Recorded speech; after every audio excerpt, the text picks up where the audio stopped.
अजित पवार हे महाराष्ट्रातील एक प्रभावशाली राजकारणी आहेत.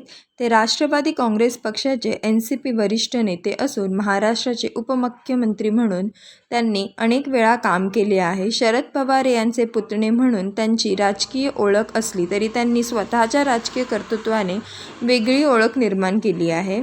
अजित पवार यांनी बारामती विधानसभा मतदारसंघातून अनेक वेळा निवडणुका जिंकली आहे.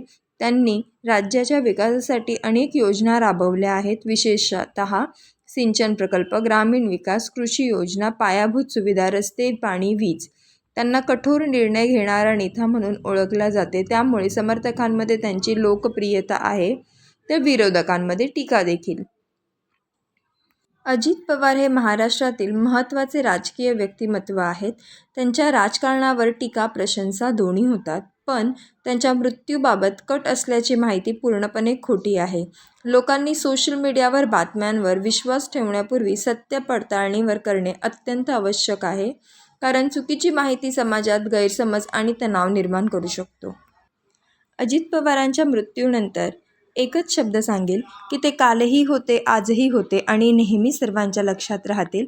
त्यांच्यासारखे नेते याचा आम्हाला अभिमान आहे. त्याचबरोबर अजितदादांसारखं म्हणजेच अजित पवारांसारखा नेता या महाराष्ट्राला अजूनही त्यांची गरज आहे आणि मला वाटतं नेहमी असावी लागणार. कारण असा हा खंबीर नेता महाराष्ट्राला पुन्हा लाभणार नाही ह्याची उणीव नेहमी सततच आम्हाला भासत राहील.